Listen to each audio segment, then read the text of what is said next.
Bonjour à tous et bienvenue sur le Club des Coachs. Je me présente, je m'appelle Quentin, je suis personal trainer. Je suis en compagnie de Mister Marwan qui est aussi personal trainer. La petite vidéo du dimanche que vous attendez tous. Aujourd'hui, on va vous parler tout simplement de comment gérer efficacement son temps dans une journée de coaching sportif, de personal training. Qu'est-ce qu'on peut faire pour optimiser, pour organiser au mieux son temps chaque minute, chaque heure. Qu'est-ce qu'on peut faire? Petit constat, avec Marwan, on est les premiers. Quand on a commencé, même des fois, ça nous arrive encore maintenant, on ne va pas faire les mythos. On procrastine. Voilà, ça nous arrive parfois de coaching, on pourrait faire tellement de tâches et ça nous arrive de parfois, voilà, on met un peu au lendemain, on dit je le ferai plus tard, etc. Donc, on vend notre temps contre de l'argent. Il est primordial d'optimiser vraiment le créneau horaire, chaque créneau horaire, pour rentabiliser au maximum nos journées. Donc, pour éviter de procrastiner, on va vous détailler un peu voilà, plein de choses à faire, à pas faire. Et puis, je te laisse développer l'intro, Mister Marwan. Ouais, bonjour à tous. Non, c'est exactement. Du coup, nous, en tant que coach, notre ressource la plus précieuse, comme l'a dit Quentin, c'est notre temps. Donc, que ce soit lorsqu'on cherche des clients et lorsqu'on dispense nos prestations, donc nos séances de coaching. Et ce temps, il est vraiment, il est plus que précieux finalement.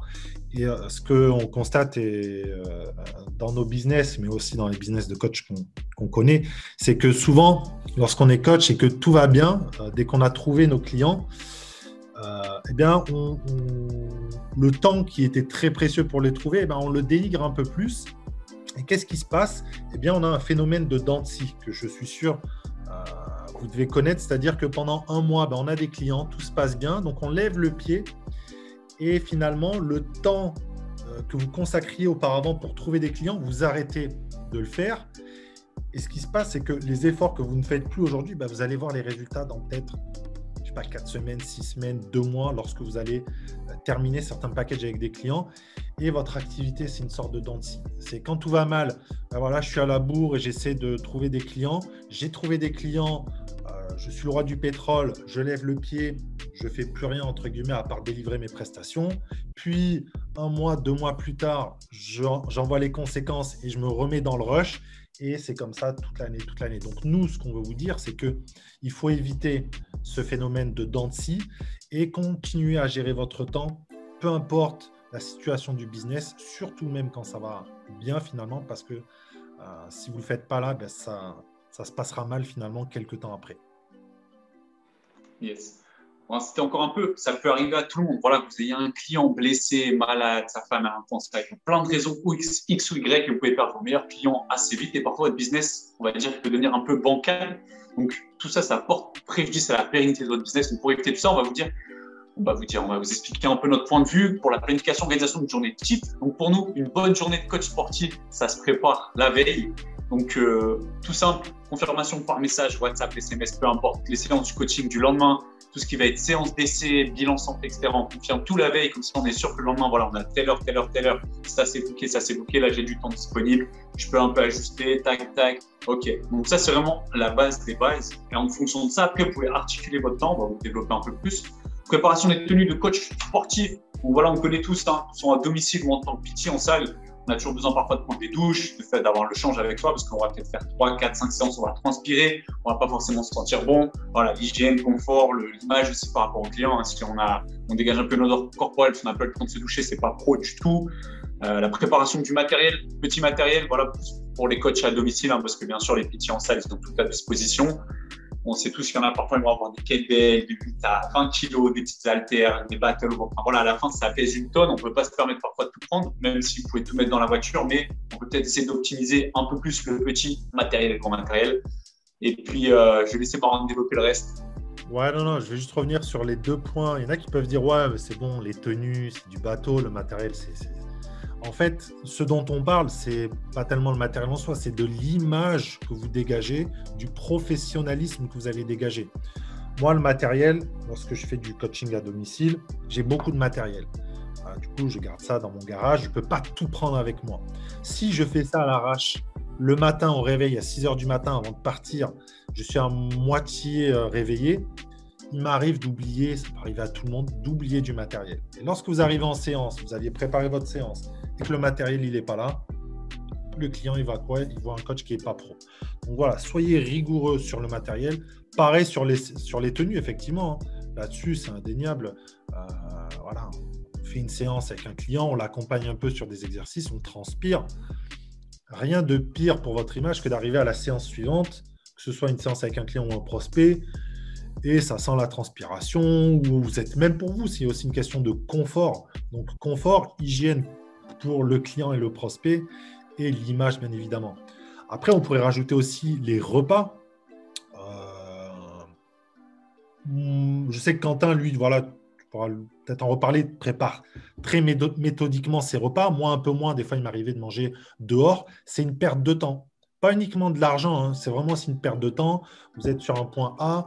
Au lieu de pouvoir aller faire une autre tâche dont on va parler après, il faut aller chercher à manger, je ne sais pas où, en centre-ville, se garer, trouver. Déjà, on ne mange pas très bien aussi. Et voilà, si vous préparez tous vos repas, que ce soit la veille ou même en début de semaine pour toute la semaine, c'est un temps énorme que vous allez gagner et que vous allez pouvoir utiliser pour faire d'autres tâches. Un autre point aussi, c'est le sommeil. D'aller vous coucher tôt. Là aussi, hein, ils vont se dire ah, c'est bateau, c'est bon. T'es pas ma mère, tu vas pas me dire à quelle heure je dois me coucher, effectivement. Mais pareil, on est un métier d'image, on est un métier où on doit être ultra dynamique. On ne peut pas se coucher à 1h du mat pour se réveiller à 5h30 ou 6h pour aller faire la séance et pas être à fond dès la première minute. Donc, le sommeil, c'est hyper important pour le dynamisme que vous allez dégager, mais aussi pour votre corps en termes de récupération. Voilà, on est des sportifs, on fait du sport la semaine, que ce soit avec les clients, vos entraînements perso. Le week-end, vous allez faire un petit match de foot. Si vous n'avez pas une bonne récup, on se blesse. Et nous, si on se blesse, on met notre business en péril. Donc finalement, le sommeil, la récupération, c'est super, super important dans notre métier. Donc voilà, sur ces deux points-là, je ne sais pas si tu veux en rajouter peut-être quelques-uns, Quentin, Non. mais voilà, Tout dit. que vous devez préparer la veille.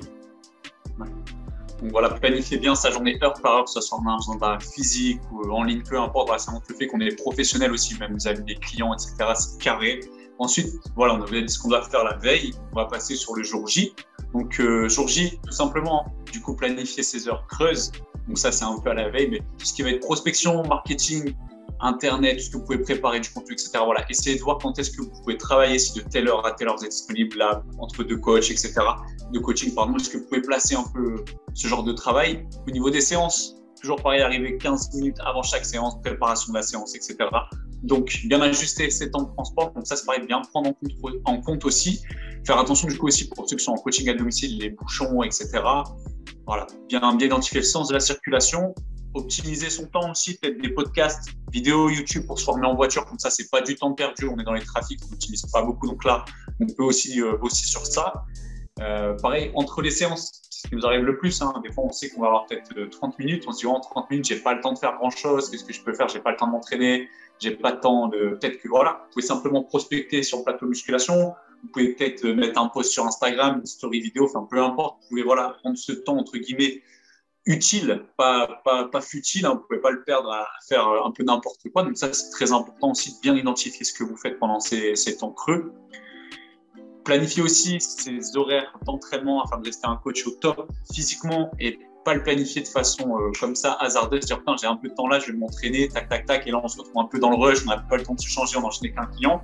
Faites attention, prenez plutôt voilà, les horaires un peu creux, là où il n'y a pas beaucoup d'affluence, fin de matinée, 10h, 10h30, 11h, début d'après-midi, 14, 15h.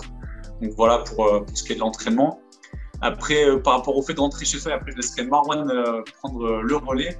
Alors moi, je suis plus l'opposé. J'aime bien rentrer chez moi pour travailler ou même pour me reposer, etc., etc. Je sais que Marwan, il était plus proactif, il bossait mieux. S'il allait se poser dans un café ou s'il allait en extérieur, il travaillait mieux plutôt quand il était chez lui. C'était un peu, il tombait un peu dans les pièges parfois, etc. Voilà, procrastiner, etc. Moi, c'était pas mon cas, mais je sais que certains coachs peut-être seront plus comme Marwan et certains coachs seront plus comme moi. Donc ça, on peut pas généraliser sur ça malheureusement. Mais si vous travaillez mieux à la maison, n'hésitez pas. Et puis si vous travaillez mieux dehors, voilà, vous avez votre réponse. Hein. Ouais, non, carrément. Après, ouais, il n'y a pas de généralité dans ce qu'on dit. On essaie de donner un maximum d'options. Après, à vous de choisir celle qui vous convient le mieux. C'est vrai que moi, quand je sortais de chez moi, que je partais pour ma journée, je préfère aller dans les temps creux, pas perdre du temps à conduire, ça prend de l'énergie. Je préfère aller me poser dans un café, un Starbucks, où il y a une ambiance un peu studieuse dans certains. Je dis pas d'aller dans un café où c'est le bordel, où vous ne pourrez pas vous concentrer. Allez dans un petit café, voilà, où vous pouvez prendre votre PC, sortir, travailler, bouquiner, faire des petites choses comme ça au calme. Je sais que moi, si je rentre chez moi, voilà, il y a tentation, il y a de la télé. Il y en a qui sont très rigoureux, mais je le dis parce que je suis très transparent là-dessus. Voilà, je préfère me mettre dans un cocon, même limite à rester dans ma voiture ou aller me poser dans un banc, voilà, sur un parc à côté, lire un bouquin, tuer les 45 minutes comme ça, que plutôt prendre ma voiture, rentrer chez moi. Et puis, voilà, on peut tuer très rapidement, surtout quand on est dans des grandes villes, 20-30 minutes à rentrer chez soi. Pareil ensuite pour repartir. Donc voilà, ça c'est à vous de bien identifier ça. Ensuite, ouais, l'idée des podcasts, c'est aussi très intéressant, que ce soit sur de l'entrepreneuriat, il y a plein de choses sur YouTube et plein de contenus gratuits, que ce soit sur la technique, si vous voulez continuer, voilà, il y a plein d'experts pour apprendre tout un tas de choses. Et puis, aussi un point qui est important, dont on va parler là, c'est le fait de déléguer. Le fait de déléguer, notamment si vous êtes avancé dans votre business, si vous êtes presque full, mais que vous voulez continuer dans cette démarche proactive à mieux vaut prévenir que guérir, c'est de déléguer du travail, que ce soit du coaching, et à ce moment-là que vous entourez d'autres coachs, peut-être un collègue à vous, et lui dire, ben voilà, je ne peux pas assurer telle prestation, je te propose de le faire, même s'il n'y a pas forcément de lien, je dirais, de salariat, voilà, c'est juste une sorte de partenariat. Et puis sinon, travailler avec des gens qui vont gérer votre communication, des agences de com, des gens qui font les choses mieux que vous.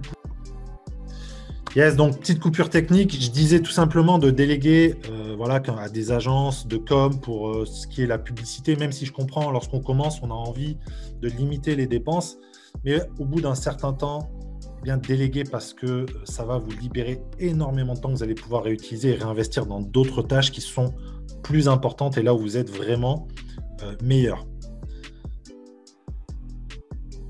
Yes, donc voilà, une fois qu'on a compris un peu tous les rouages qui nous ramènent de l'argent, ce qu'on peut déléguer, etc. Typiquement, tout ce qui est sur les réseaux sociaux, etc. Parfois, c'est des choses, voilà, création de contenu, etc. On peut déléguer, forcément, il y a plein de sites qui peuvent le faire pour vous. Et puis, ben voilà, pour conclure, du coup, on vend notre temps, tout est dans l'organisation, bien exploiter son temps. La différence entre un coach qui optimise son temps et un autre qui ne le fait pas, voilà, il pourra faire 4 fois plus de choses, il pourra faire énormément de choses en plus. Donc, essayez d'anticiper un maximum, de planifier un maximum, d'organiser un maximum. Fixer aussi voilà, des seuils, comprenez un peu les maîtrises que vous devez identifier, ce que vous pouvez améliorer, là où vous êtes bon, là où vous êtes mauvais, voilà, et puis maîtriser votre business de façon pro. C'était une petite vidéo pour vous expliquer un peu notre vision par rapport à comment optimiser et organiser une journée de personal trainer. Si vous avez des choses à me dire, n'hésitez pas à le mettre en commentaire, on échangera avec vous avec grand plaisir. Et on vous dit à très vite sur le Club des Coachs. Prenez soin de vous. Ciao.